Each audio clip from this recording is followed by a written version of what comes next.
జిల్లా సమాఖ్య సెక్రటరీ గారు ఎన్ ఆమని గారిని వేదికలకు రావాల్సింది మున్సిపాలిటీ వీరందరినీ వేదిక పక్షాన స్వాగతం తెలియజేస్తూ కార్యక్రమంలో భాగంగా ముందుగా జ్యోతి ప్రజ్వలన గౌరవ ఎమ్మెల్యే గారు మరియు కలెక్టర్ గారు డిఆర్డీఓ గారి చేతుల మీదుగా జ్యోతి ప్రజ్వలన. దయచేసి అందరూ నిలబడి ఉండాలి. మరి తెలుసా వచ్చి పాట పాడాలనుకున్నారు కానీ వారు ఆ ఫోన్ డిస్టర్బెన్స్ అయిపోయింది, నెట్వర్క్ ప్రాబ్లం ఉంది. ఒక్కసారి గట్టిగా చప్పట్లు కొట్టాలి.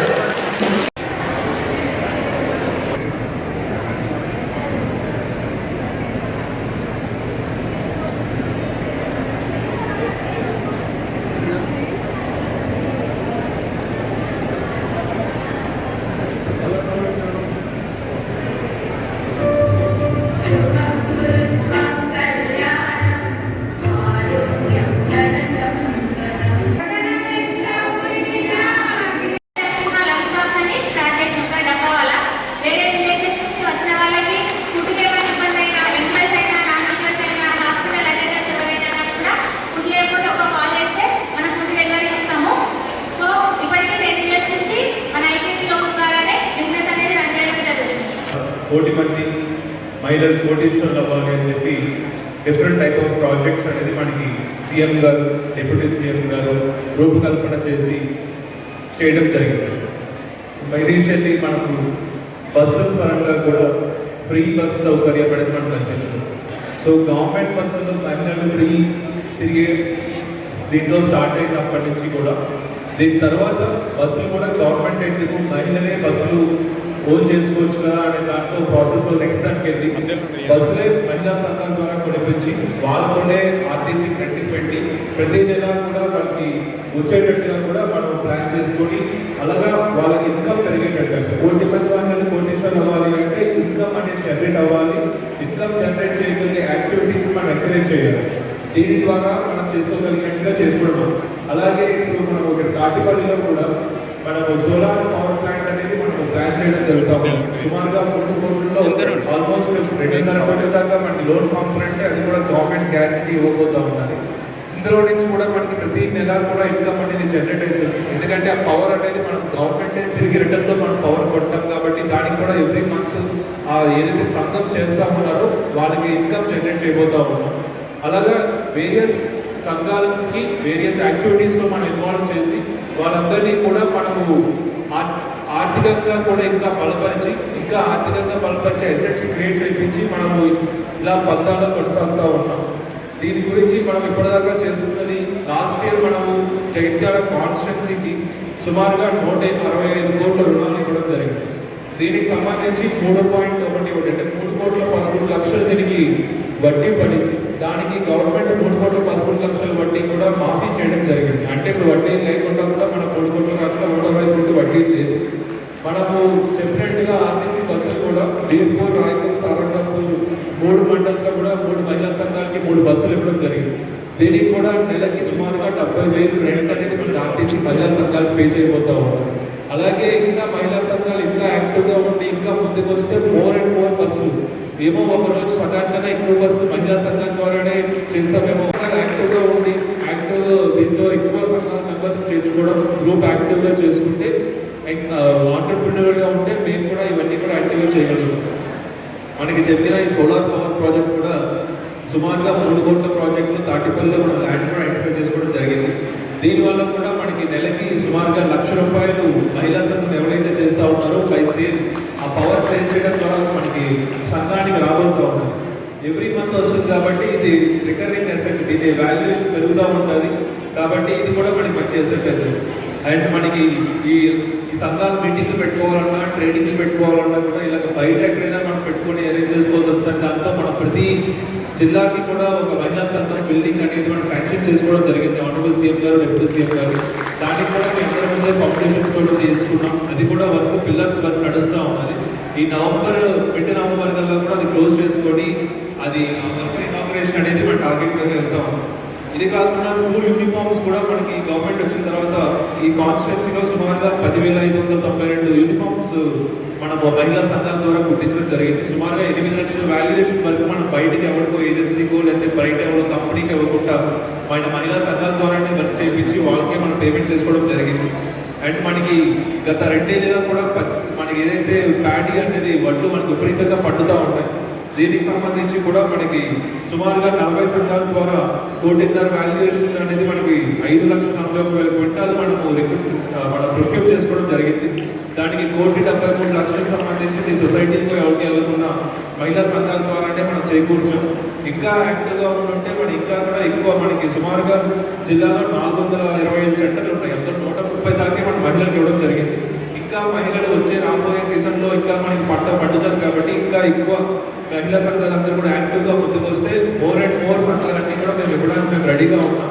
మీరు యాక్టివ్గా ఉంటుంటే మేము కూడా వాళ్ళకి ఇస్తాం, మీకే ఇస్తాం. మీ ద్వారా వడ్లు పడిపించి ఆ ఏదైతే కమిషన్ అమౌంట్ ఉందో అది కూడా మీకే మీ దగ్గరే మీ సొసైటీకే వస్తుంది. అలాగే లోన్ బీమా కూడా మన 25 మందికి కూడా 15 లక్షల లోన్ బీమా అనేది చేసుకోవడం జరిగింది. కొత్తగా కూడా మన పెట్రోల్ బంకులు కూడా స్టేట్ గవర్నమెంట్ తీసుకున్న ప్రాజెక్ట్ పెట్రోల్ బంకులు కూడా మనము ఎందుకు మహిళల ద్వారా సంఘాలు ఉన్నాయి, సంఘంలో ఫండ్స్ ఉన్నాయి, ఎంతసేపు అది వడ్డీ ఇచ్చుకోవడం వడ్డీ తిప్పుకోవడం కాకుండా కూడా ఆంటర్ప్రినరియల్ ప్రాజెక్ట్స్ పెట్టాలి, బిజినెస్ చేసే ప్రాజెక్టులు పెట్టి బిజినెస్ చేయించి బిజినెస్ ఉమెన్ చేస్తేనే కోటేశ్వర్లు అవుతారనే దీంతో మనం కొత్తగా తీసుకొచ్చిన ప్రాజెక్ట్ కూడా పెట్రోల్ బంక్ సంబంధించి దానికి కూడా సుమారుగా ల్యాండ్ ఐడెంటిఫై చేసుకోవడం జరిగిందండి. సుమారుగా 4,000 వాల్యుయేషన్ ల్యాండ్ ఐడెంటిఫై చేసుకున్నాం.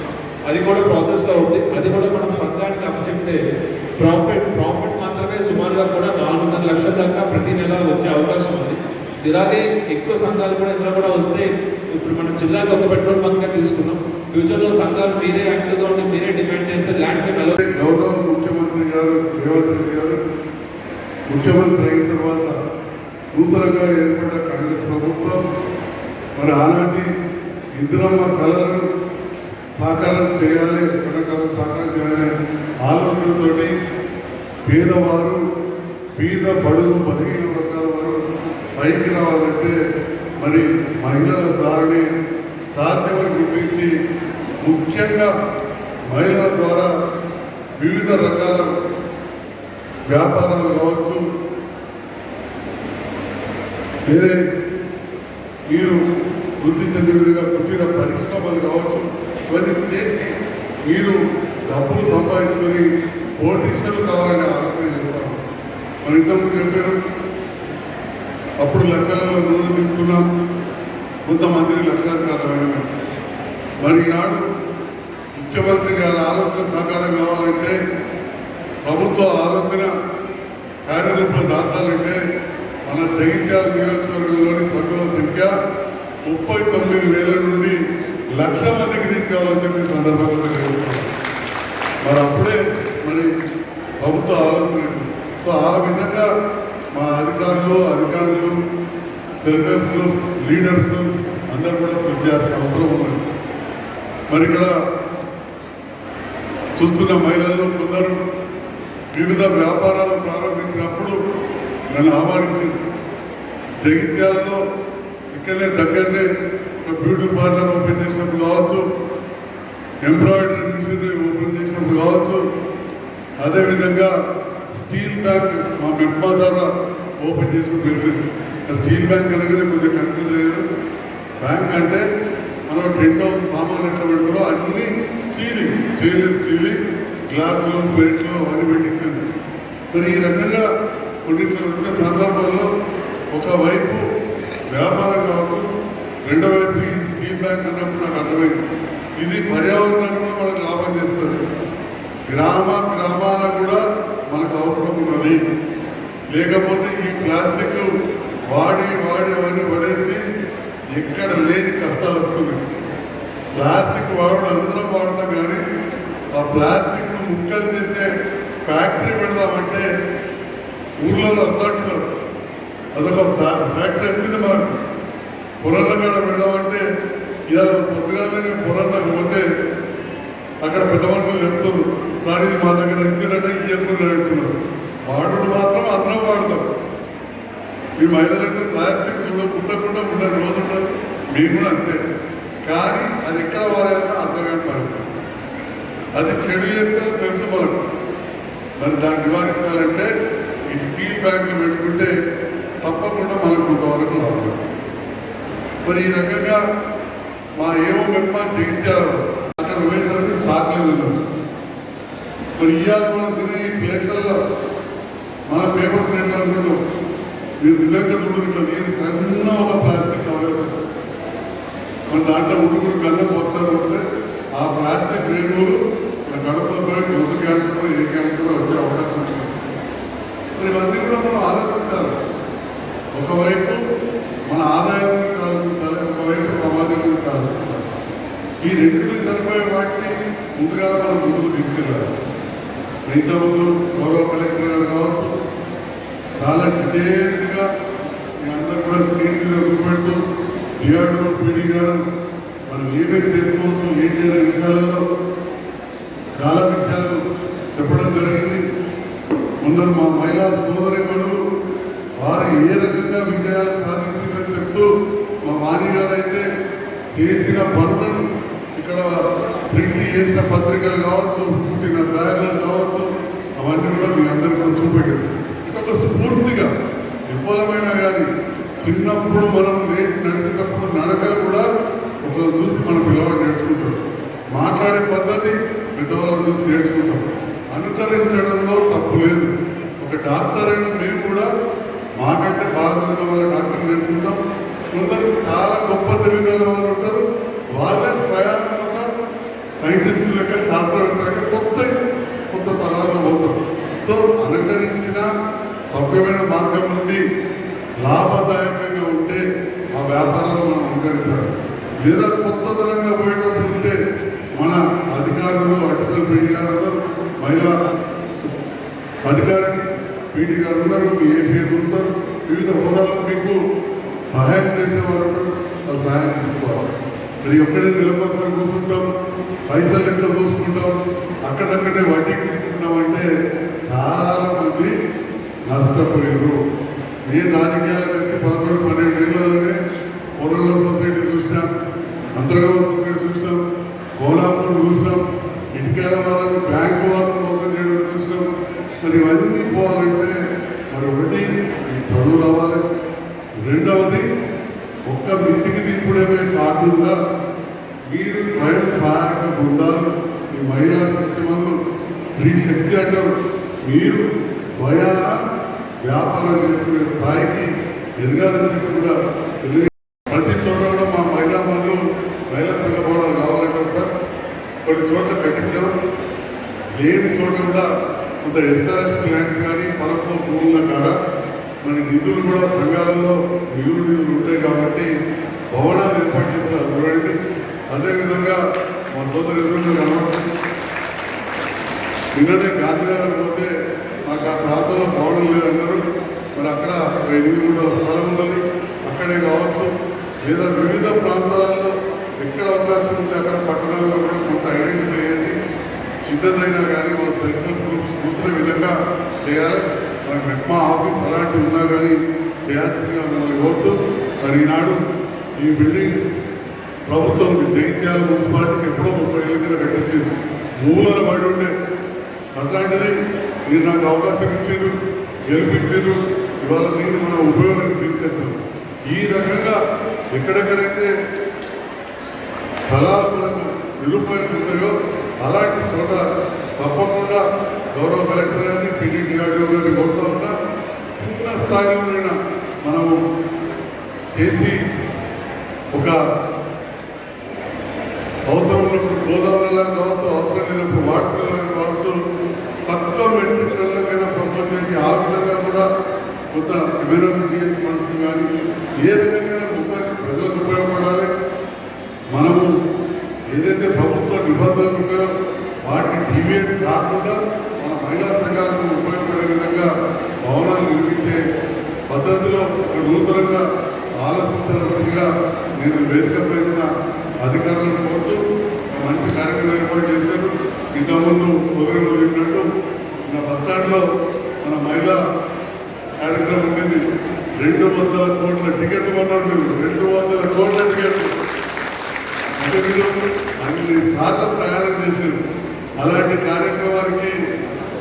నిన్న పిలిచినప్పుడు భవానీ గారు సత్యవాళ్ళు నేను 400 మంది వస్తాను సార్ భోజనాలు పెట్టిందంటే నేను ఎందుకైనా మంచి అని చెప్పి 600 మంది చెప్పాను. కానీ 700 మంది అనిపిస్తుంది. మరి అదేవిధంగా ఇంకా చాలా కార్యక్రమాలు చాలా విషయాలు రెగ్యులర్గా మాట్లాడుతూ ఉంటున్నాం. మీరందరూ కూడా పాల్గొనే ముందు మన బాధ్యత మాత్రం మర్చిపోవద్దు. ఈ తడి చెత్త పొడి చెత్త అనే ఒక పెద్ద సమస్య ఉన్నది. నేను ప్రతిరోజు చెప్తానే ఉన్నా, ఇది గ్రామాన కూడా దీని పక్షాన ఆలోచించాలి. ఢిల్లీకి నేను ఎంపీ గారు మాజీ మున్సిపల్ చైర్మన్ వెళ్ళినప్పుడు భారతదేశంలో MAUD సెక్రటరీ ప్రిన్సిపల్ సెక్రటరీ అత్యంత ఉన్నత అధికారి శ్రీనివాస్ గారు కూడా ఒక మీటింగ్లో చెప్పారు, ఈ ప్లాస్టిక్ అనేది మారుమూల గ్రామాలలో గిరిజన గ్రామాలలో కూడా వెళ్ళి ప్రతి కాలం ఇబ్బంది అవుతుంది. దీనిపైన అప్రమత్తంగా ఉండాల్సిన అవసరం ఉంది. దీనికి మహిళా మందు ముందుకు రావాలని చెప్పి కూడా ఈ సందర్భంగా తెలియజేస్తూ ఇక చాలా విషయాలు మాట్లాడే ఎక్కువ మటుకు ప్రోగ్రామ్స్ పోతామో తెలుస్తూ ఉంది. ముగించే ముందు 2 విషయాలు చెప్పి ముగిస్తా. తెలంగాణ రాష్ట్ర ప్రభుత్వం జిల్లా కేంద్రంలో 5 కోట్లతో బ్రహ్మాండమైన ఇందిరా మహిళా భవనం నిర్మిస్తూ ఉంది. అది గౌరవ కలెక్టర్ గారి సహకారంతో అత్యంత అనువుగా ఉండే ప్రాంతం రోడ్డు విస్తరణ పోయేటట్టు గరువు క్యాంప్లో కలెక్టరేట్ వెనకాలనే నిర్మించడం జరుగుతుంది. దాని పక్కనే rural self employment training institute అంటే గ్రామీణంలో మీరు స్వశక్తి మీద ఆధారపడేవారు ట్రైనింగ్ ఇన్స్టిట్యూట్ కూడా 3 కోట్లతో నిర్మించడానికి కూడా స్థలాన్ని అంగీకరించారు. సహకరించాలని చెప్పి అక్కడ ఇంట్లో ఉన్న వాళ్ళని ఒక ఇంటికి పోయి నీరు కింద మీకు ఇల్లు లేకపోతే డబల్ బెడ్రూమ్లో ఇంటిని ఇప్పిస్తాం కానీ ఖాళీ చేయాలని చెప్పి వ్యక్తిగతంగా అంటే ఈ రకంగా మీ కాళ్ళ మీద మీరు నిలబడడానికి తూతూ మంత్రంగా సంఘాన్ని పెట్టడమే కాదు, ఒక మంచి శిక్షణ కూడా ఇవ్వడానికి, మీకు మంచి నేర్పడతారని నేర్పడానికి అటు ఇందిరా మహిళా శక్తి భవనం ఇటు రూరల్ మనం ట్రైనింగ్ ఇన్స్టిట్యూట్ కూడా ఏర్పాటు చేస్తున్నామని చెప్పి తెలియజేస్తూ, దాంతో పాటుగా మీ యువత కోసం మీ పిల్లల భవిష్యత్తు కోసం అడ్వాన్స్డ్ టెక్నికల్ సెంటర్ అంటే ITI వాళ్ళు డీజిల్ మెకానిక్ ఎలక్ట్రికల్ మెకానిక్ ఇవి నేర్చుకోవడానికి TR నగర్లో కరీంనగర్ రోడ్డు దగ్గరనే 5 కోట్లతో బిల్డింగ్ నిర్మాణం పూర్తయింది. మిషనరీ వస్తుంది. రోడ్ సరిగ్గా లేకపోతే గౌరవ మంత్రులు శ్రీధర్ బాబు గారిని లేబర్ మినిస్టర్ కాబట్టి వివేక్ వెంకటస్వామి గారిని కలిస్తే అది కూడా మంజూరు వచ్చిందని చెప్పి కూడా ఈ సందర్భంలో అధికారులను అందరూ తెలియజేస్తున్నా. అంటే యువత భవిష్యత్తు కోసం కావచ్చు, మహిళల భవిష్యత్తు కోసం ఈ ప్రభుత్వం కట్టుబడి ఉందని చెప్పి తెలియజేస్తూ మీ అందరి పక్షాన గౌరవ ముఖ్యమంత్రి గారికి అదేవిధంగా అందరూ కూడా చూస్తూ ఉన్నారు. ఉప ముఖ్యమంత్రి గారు, జిల్లా మంత్రివర్యులు, మన మహిళా నారిమణి మన మంత్రివర్యులు సీతక్క గారు, జిల్లా మంత్రి లక్ష్మణ్ కుమార్ గారికి, అధికారులకు వివిధ హోదాలని ప్రజాప్రతినిధులందరూ కూడా నేను ధన్యవాదాలు తెలుపుతూ సెలవు తీసుకుంటాను. Thank you.